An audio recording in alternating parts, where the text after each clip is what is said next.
Hello everyone and welcome to In My Mug episode 233 on Monday the 29th of April 2013. I am your host Stephen Layton, and this week we don't have a producer welcome us in, but we do have an amazingly special coffee for you to try. So let's go head first into the news.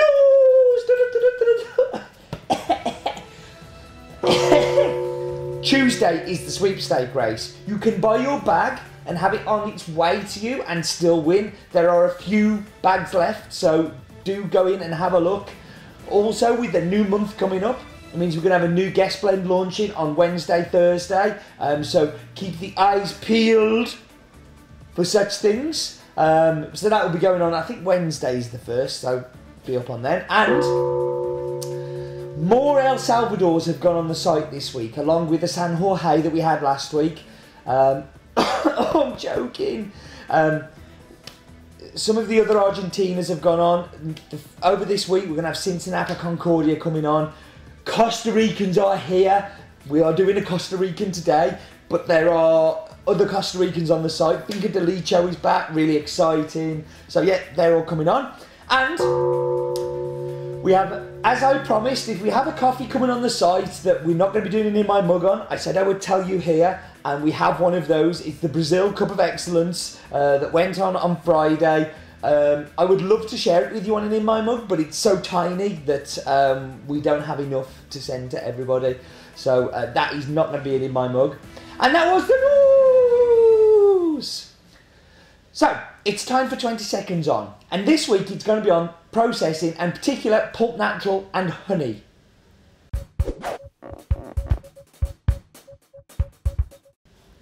Okay, we should do this.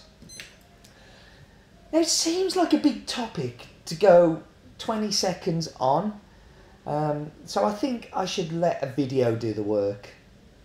Hello, and welcome to the third in the coffee processing videos we have done. And today we're going to be looking at Pulp Natural, or semi-washed coffee. Cherries are picked from the trees and cleaned. They are cleaned so the producer can separate the unripe, overripe, and damaged cherries and remove any soil, twigs, leaves or dirt.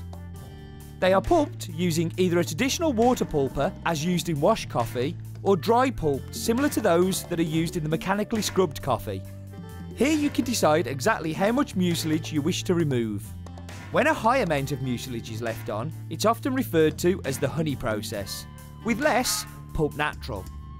Honey process is popular in places where water is scarce, in places like Costa Rica. Once pulped, the seeds are then taken to dry, either on Indian raised beds or on patios with that mucilage layer still on the coffee. The reason for choosing the Pulp Natural process is it tends to give more body than a washed coffee, but is cleaner and more balanced than a natural coffee. This can be particularly good for coffees that are going to be used in espresso. But like natural processing, it's important to keep the coffee rotating and drying evenly, or over-fermentation or mould can occur and damage the final cup. Once dried, the coffee is hauled of its parchment and bagged and then sent to roasters around the world to enjoy. And that's it. Pulp Natural process.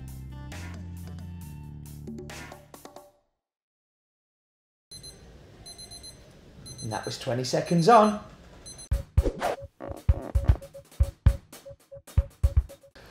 So we should talk about coffee. That's what we do on In My Mug. And this is a brand new coffee for us, and it is the fruits of, again, of my travels in January this year. It was a 4-day whistle-stop tour where we visited 15 producers, new producers like this one and old ones. And this was one that I got straight off the aeroplane from Guatemala, straight in the car, and went straight to the Western Valley. And we were going to a mill that I have bought lots of coffee from before, and you may have remembered from an In My Mug, Herbazoo. It is a world famous mill, like really, really well known, and it's my second time visiting there. But while we were there, my exporter Francisco suggested that we visited a new micro mill, which was in the grounds of Herbazoo. This mill is owned by Carlos and Diana, who are part of the Barantes family that own Herbazoo. And it is on a piece of land which is very close to the drying patios. But they decided that they want to do their own thing, and they've been given a part of the farm to build their own mill and to process their own coffee, because all of the family own different parts of the farm and they wanted to kind of really take control. It was brand new. I'm going to show you some pictures on the screen now. It's kind of brand new, still in the wrapping. You could see that the patio tables were being built. You can see the pulper in the background there. It's brand spanking new. It's still in the wrapping. It's amazing. Really, really cool to see this brand new farm emerging. So the coffee's been grown for a while, but the mill is brand spanking. The coffee growing area is around about 1,500 metres above sea level, and is planted with 100% yellow Villasarci, which is a varietal that is super suited to Costa Rica. It's actually a Bourbon mutation that comes from Costa Rica. Kind of like when we've talked about Pacas in El Salvador, this is like their Pacas, if you like.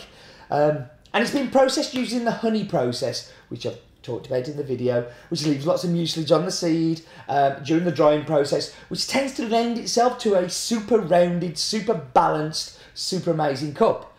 But it's actually really difficult to do. As I said in the video, this is a dangerous processing method. But luckily, Carlos has learned his trade at probably the best mill in the world to learn honeying at.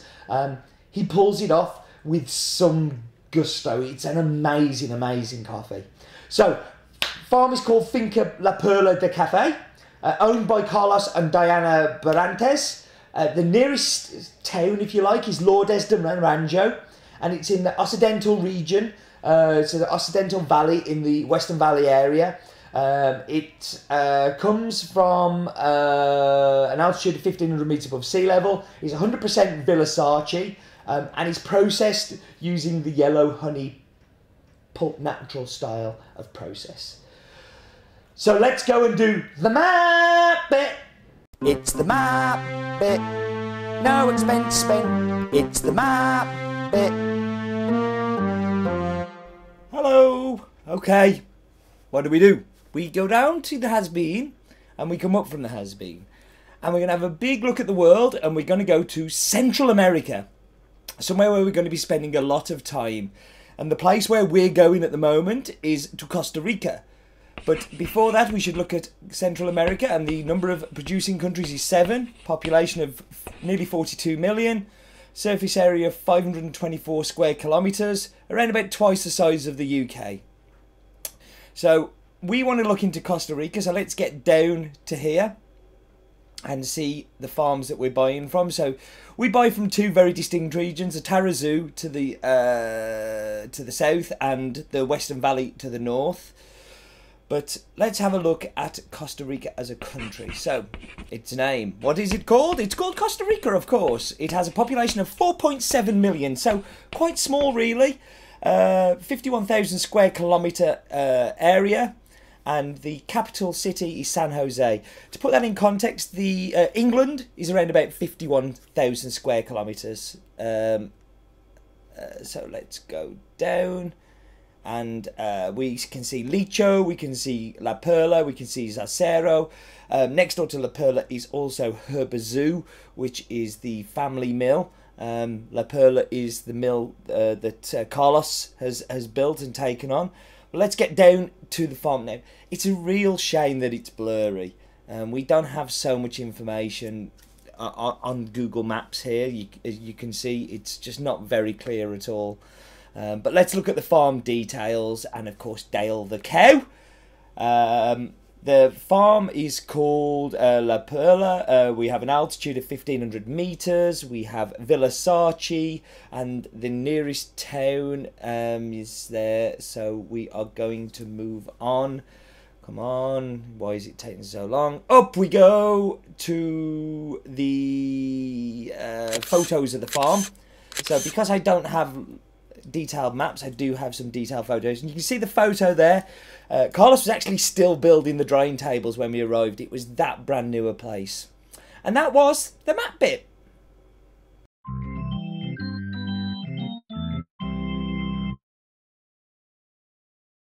Makes me sad when the map bit, Google Maps doesn't have a great overview, because to see this whole mill and layout and patios, if it was a clearer picture than what we've just seen, you would get a really, really good view of the farm and the setup there. But I'm sure over time Google Maps will get better and better and more detailed. It's amazing really when you think about it, we didn't have Google Maps kind of 5 years ago, and now I'm going, oh, it's not very good. Very first world problem. Okay, it's now time for Roland's Daft Fact of the Week. Roland's Daft Fact of the Week. The honey process is used in places that don't have much water, Costa Rica being the perfectly suited place. The difference between this and Pulp Natural is even less water is used and leaves the sticky residue on the seed whilst drying, which is very obvious to the eye. The red and the yellow refers to the colour of the fruit, and black honey is where the cherry is left on the seed under a dry fermentation before removing the cherry. It tends to lead to a sweeter, more fuller-bodied cup than washed, but cleaner than natural. Roland's Daft Fact of the Week. He's good old Bluey. So, last week we had Siphon. By Siphon, this week we have Lungo. Oh, coming back. Okay, so where it goes, nobody knows. Clever Dripper. Okay, Clever Dripper's easy. I win again. Whew. It's nice when you win. So I'm going to whack you on pause. I'm going to go make tasty, delicious drinks, and I will be back with you in just 1, 2, 3 seconds.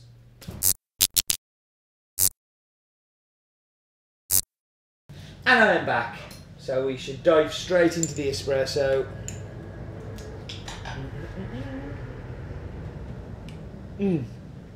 Oh. So the first part you get hit with on this coffee is it's really clean, like super clean.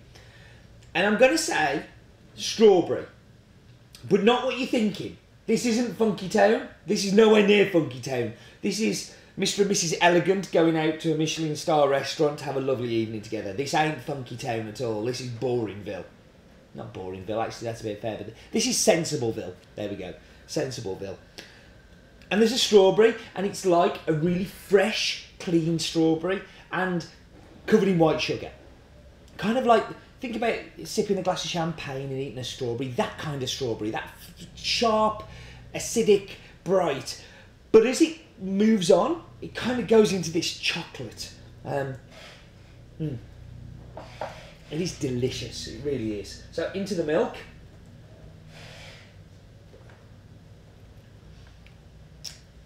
It gets a little lost in the milk, if I'm honest. It may be not the best cap coffee to go with, just because like I'm using the 20 seconds on timer for my clever. What's clever about a clever drip? No, we'll get on to that in a minute. So I think the milk kind of dulls it down a little bit. It's not as amazing as it is in an espresso, and I'm really high hopes for here too. But a delicious coffee.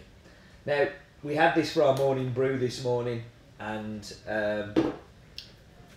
Chris brought me through a cup. And what's this? And he said this week's. I took a sip. I was like, what's this? And it was this, and it just really is super special. I should talk about my mug actually. This is from Dale. So Dale from Dale's Barista Tips Staff Clippy Type Bits. He bought me a mug, and it's red, and it's tin. So I can't break it. I could probably dent it though, couldn't I? Oh, come on, Clever Dripper. Be clever and empty. Okay, I'm going to stop there because we'll be here all day otherwise. I'm going to get a fairly concentrated brew here. There we go. So much I should have had. Oh, it starts all of a sudden then. So, it's fairly intense. Now here, the strawberry is so pronounced, like so pronounced, and it is that clean strawberry. Not so much white sugar, much more milk chocolate with this one. And we found this with all of the Costa Ricans. One, that they changed as the temperature changed and developed and weren't bad or better, but were just different. But also they are super sweet. And this is the honeying process coming through. So this is the yellow honey coming through that just adds this sugar and sweetness and brightness and it's just all round deliciousness. I think I should carry on drinking that. So we should move on to the pinboard of doom. This week I have a pinboard from Roland, not Roland Daft Fat, but Roland Gifford, who talks on the comments. Although, where have you been, Roland? I haven't seen you for a while. I hope that you are okay. This was Roland when he was in Ethiopia. He was travelling around Ethiopia and he went to a coffee shop where he got talking to the people there and said he was interested in coffee, and they took him for what they call the Ethiopian coffee ceremony. And if you were ever in that part of the world, it's something I would wholeheartedly endorse you to do. It's lots of fun. It's not necessarily going to be the tastiest coffee in the world, but it's certainly going to be the a very emotional way of drinking coffee, and it's a very, very cool thing. So they'll roast the beans in front of you, grind them, and then they brew them, and you sit around and drink them together. And it's just it's a very, very special special thing, and it's well known in the coffee circles and well known in Ethiopia. So that was the pinboard of doom. And on that, I'm going to wrap up. The reason I'm keeping it short this week is that I am off to do the Sunderland Marathon this weekend, and I've got to edit this and get it up before I go. So please forgive me for it being super short. The coffee speaks a lot for itself. I think it is delicious. Yeah, I hope that you enjoy. So do remember, life is too short for bad coffee. Gordon is still alive. In fact, actually, before I go, well done to Gordon. So Gordon Howell of Harlequin in York, which is a coffee shop that we supply, and we've done it in my mug from there many moons ago, like episode 40 or something like that. Gordon entered the Coffee and Good Spirits competition, where they use coffee and alcohol to make a cocktail with, and only went and won the thing. So he's going to be representing the UK in Nice. So well done to you, buddy. I am super, super proud of you. And life is still too short for bad coffee, and Gordon is most definitely alive.